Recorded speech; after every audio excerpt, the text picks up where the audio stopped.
So basically, these are all the reflash software and hardware makers.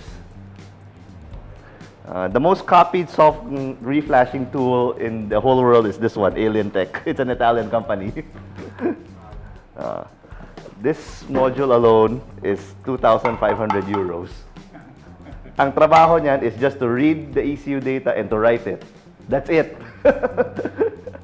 I'm sure you guys have seen the Matrix trilogy, right? You know the key maker? He has all the keys to enter any door in the Matrix. This is pretty much the equivalent of that one. So when you buy this one, you can pretty much reflash any car already. The list includes things like Ferrari, Lamborghini, Geely, Dongfeng, and some other weird-ass brands that we've never heard of, particularly the Russian brands and the Indian brands. Meron din dito.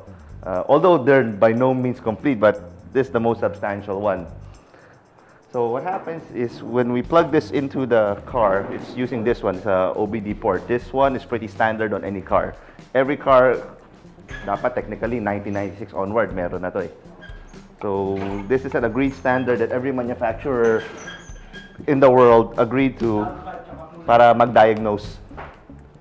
It's called an OBD, it stands for onboard diagnostics, but it's also a communications port. Think of it as the USB for the car. So you can read the data and write the data back. Well, mostly read, sometimes cannot write. Like in the case of your Toyota, can only write, cannot read.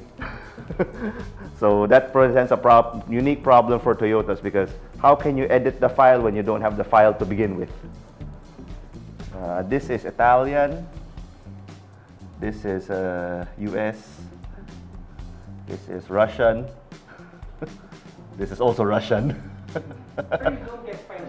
Pretty much every ECU has a different serial number. Like your case, it's Denso. Denso's the one who makes your ECU. So let's say they'll make this batch, 1 to 1,000. This one destined for Asia. Next one, 1001 to 2000. Ito, Australia. Magkaiba yung serial number niyan. So hindi pwede. No. Ganun. It's well, the software itself is pretty much the same. What we're more concerned about, the closest analogy is to the software version. iOS 1.1.5, iOS 1.1.4. Yan. Yan yung, so if you have iOS 1.1.4 dito sa atin, you cannot get this one and write it there. Durog yung ECU, will not run. Or, well, best case scenario, hindi lang tatanggapin. Worst case scenario, you manage to write it, car won't start. So, no, you cannot mix and match files from Australia or from the UK or any. It has to be specifically unique for your market. Once again, Toyota presents a particular problem, more so for the Vios because the current Vios, the ECU is made in the Philippines. Walang papansin yan sa reflashing community because the market is too small. But you have to understand, when these guys develop the software and crack the ECU, they don't sell it to people like you, the end user. They sell it to people like me, who have a dyno and have the know-how to tune the cars. Eh dito sa Pilipinas, bilang ko kung ilan yung mga yan eh.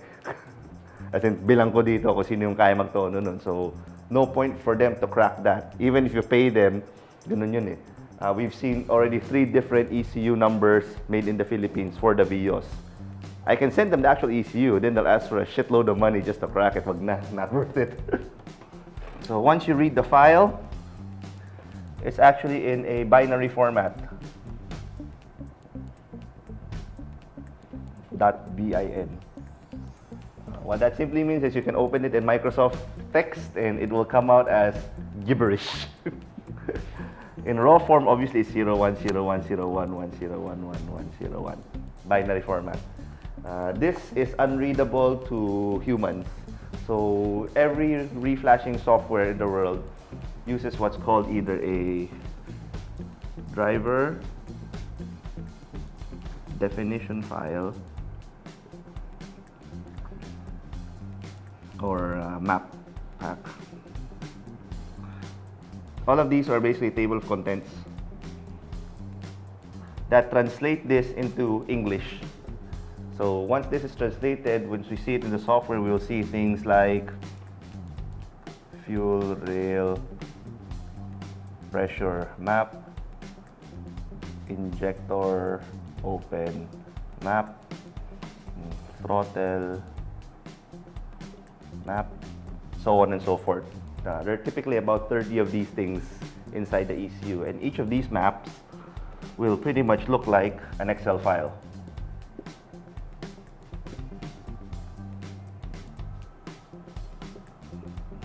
Where this scale is almost always RPM, so in your case it's 400 to 45 RPM. This one is almost always load, meaning tapak. Depending on what the map is, let's say fuel rail,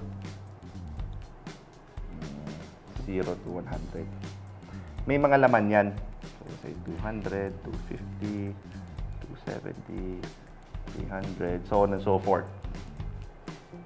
Ang nagbabago sa tune, lalo na sa Navara, laman yan at saka yung laman ng boost map. Mababa yung numero. So the actual act of tuning is simply erasing that number and changing it to something higher. That's it.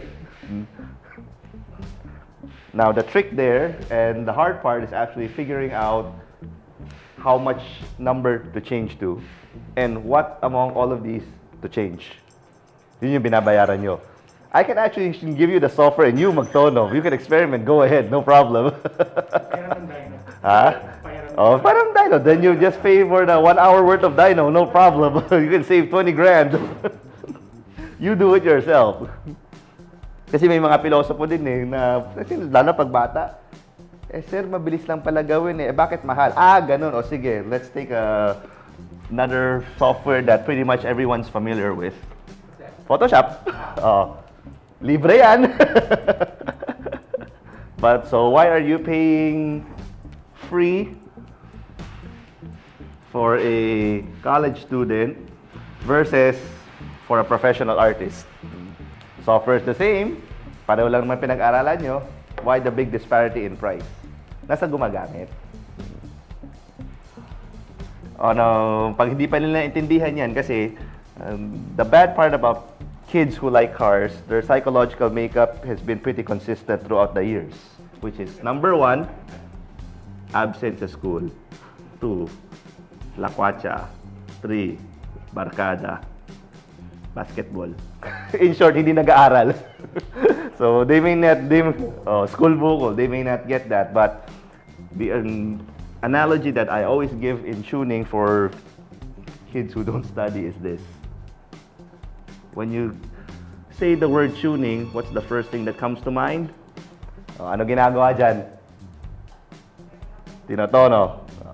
Paano mo tinotono? Pinistring. I think we can agree. May magaling magtono ng gitara, may bobo magtono ng gitara. Tama? So, what's the difference? Pareho lang naman gitara yan ah. Yung magaling magtono ng gitara, binabayaran mo, di ba? Yung bobo magtono ng gitara, yung barkada mo. Free eh! Obviously, the professionally tuned one sounds better. And that begs the next question na, bakit hindi na lang gawin yung manufacturers ganun from the start? Gusto sa gitara, when you buy it, bakit pa kailangan tono? Don't they optimize this already when you buy it? For the simple reason is that it has to be versatile for a lot of uses. And that also goes back to the question na, when we tune it, obviously you want it, there's obviously the stock tune, then there's, we call it pretty much street use, which is like not 99% of everybody who wants it. Then obviously there's one that's for racing, which is like 1% of what we do. The analogy here is very simple. Stock, yan yung binili mo. Tono ng acoustic at saka tono ng rock and roll, pareho. Yun. Kung okay na yan na stock, ba't ka nagpapalit ng string? Kasi gusto mo mas matigas, di ba?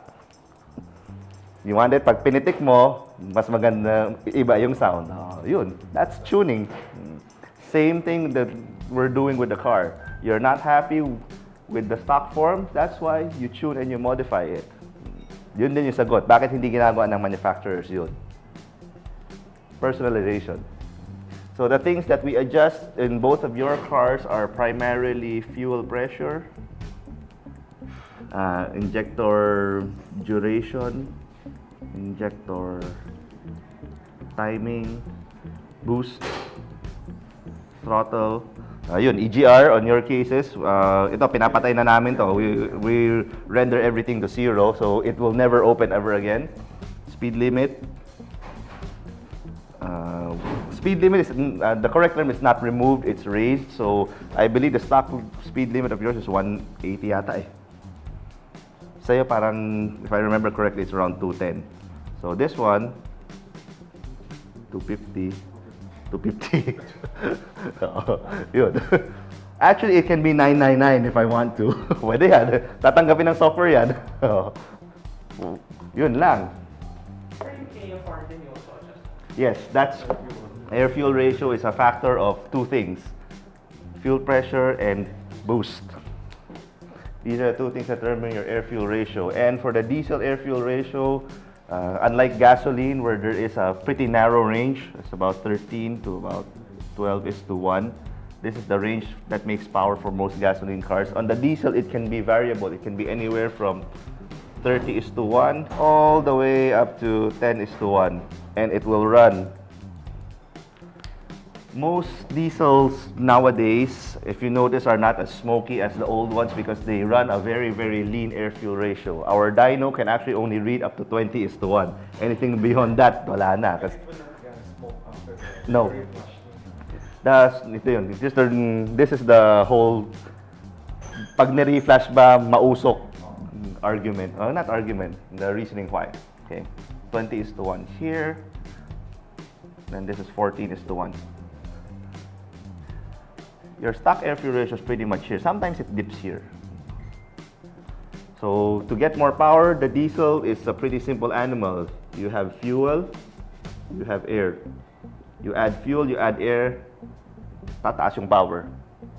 So once you add fuel, your air-fuel ratio pretty much goes like that. As we should. Nagiging mausok siya once this line crosses here and touches here. Or sometimes go down here. Yan, mausok yan. But here's the thing. Then this is RPM. Say 500 to 45. Hindi naman dyan. Pag ganun. Most likely pag ganyan.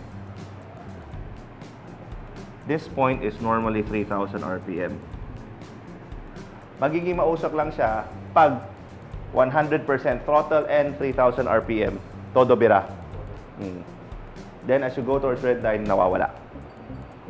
Those are the only two conditions paano nagiging mausok yan. As in yung bugang usok. But if you don't want that, not a problem. We just don't make it touch that. Ganun lang. At the expense of a little less power. So let's say with this air-fuel ratio, we get about 70 horses. If we bawas it konti, siguro ito mga 63? Konti lang. Because the common misconception that's been happening nowadays is pag kailangan mo ng malakas na diesel, kailangan mausok. Not true. Pag hindi mausok, hindi lalakas. Not true. It's because why? If you see it on Facebook and everything, all the powerful diesels, especially the drag ones, they really have to be smoky. Kailangan talaga yun. No ifs, no buts yun. If you're gonna do drag racing, your diesel will be black as squid. And that's what people associate with. And the people who get the normal reflash like you guys, almost never tell about their experiences anyway. So, this is their whole world. Diesel equals smoke. Ito lang napabasa nila eh. Nobody reads about what you guys have to say because you don't say it. Like the Innova a while ago that we tuned, the air-fuel ratio is something like that. Nakita nyo naman, nung binera, di ba? Mausok?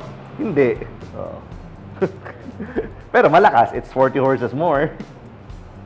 The boost naman, normally, I think yours, I will look at the boost graph again later, but I think it's like this. Most Navaras that we see start a high around 18 PSI, so 18, 22 here. 18, then goes like that. After we tune it, pataas. I think yours starts out low, then goes high like that. no power nga below 2. Yun. Most likely it's because mahina yung boost. Kasi after paglipas mo ng 2, Saka sisibat. I think your dyno chart looks something like that, pag ganyan. Yun. Pag ganon, yun. Kasi mababa yung boost dito sa unahan. Ano yung mid-range siya? Hindi. Una, from the get-go, mahina. The boost is low. I think 12. But Nissan's not lying to you. Your peak power, well, actually peak power is still a bit mahina too. Well, like I said, it's all software. So my only explanation for that one is either lasing yung nagpa-program that day or absent. When they do the production for the ECUs, it's by batches. Yeah, it's by batches. So there might be possible that there are batches na mahina. Yes, that's highly possible. But there's no other factor that can screw up the baseline. No, especially pag brand new car like that, because of course it's software and software controls hardware. On older cars, let's say mahina yung boost, minsan when we put it on the dyno, we'll see na sira yung turbo.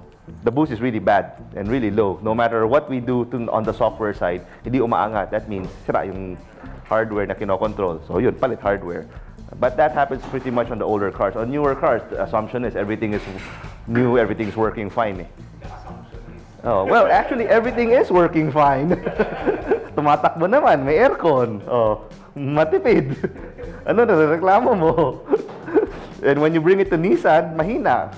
Anong sinabi ng Nissan sa'yo? Wala naman problema, sir, Wala naman check engine, Okay to, sir, normal.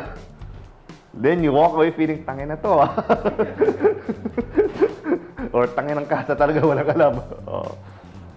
Until you see it face to face like that. One story that I like to keep telling over and over again is the tale of two FJ Cruisers. Two friends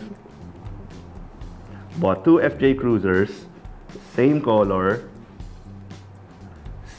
same plate, well, one after the other, same day, same everything. Brought it here, had both dynoed because they just want to see. One car made 200 horses, one car made 180. Bakit ganun? Sabi ko, ewan ko, tanong mo sa Toyota. Tinanong nga nila sa Toyota, ang sagot ng Toyota, wala man problema, sir. Pinakita lang yung dyno chart, bakit ganun? Sir, hindi naman galing sa amin yan, Siyempre, bad trip, di ba? Then they proceeded to modify their FJ Cruisers. Pretty much same modification. They installed an air intake, they installed an exhaust, and had it tuned. 200 horsepower got 240 horse, 180 horsepower got 220 horse. Never na nabawi yung 20 horses difference. So if you're this friend, obviously magmumura ka. So it just goes to show that there are really differences. The same way that when you buy a phone, even it's the same phone, same batch, then you speed test both after say 6 months of usage, lalo na sa Android, sigurado isa dyan mas mabilis. Why is that? On a more non-techie analogy,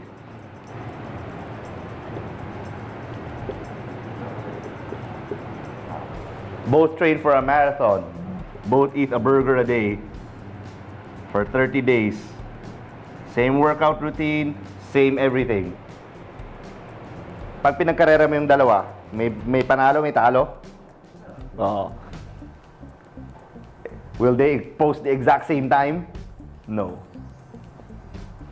And I can guarantee you, the margin of talo is significant enough. It's not 0.0000001 seconds. It's not that. It's significant enough that it's enough to win the Olympics, which is actually the Olympics is 0.001 second. Yan yung precision na kailangan. Sigurado. And I'm sure it's not this number either. I would guess it's somewhere like easily 1 second to half a second difference pag pinagtakbo mo tong dalawang to. It's that margin of difference. And everyone will agree, malaki yan. Bakit ganun? God didn't get enough sleep? Who knows? But they're twins. They're identical in every fucking way. Yung isa may girlfriend. Oh, yung isa wala. Oh, sige. Oh, yun. Pagod yung isa nung gabi. Oh, sige. Fine. Whatever. Di ba, Oh. may twins may mas matangkad isa mas maliit. Well, assuming that these two are physically identical. Oh, yun. Physically identical. Same regiment, same everything. One will always be faster than the other. That's ganun lang talaga. Lalo na, that's already biology. And what if things manufactured by humans? So that's why. So, you didn't get a lemon, but we'll fix it. Yeah.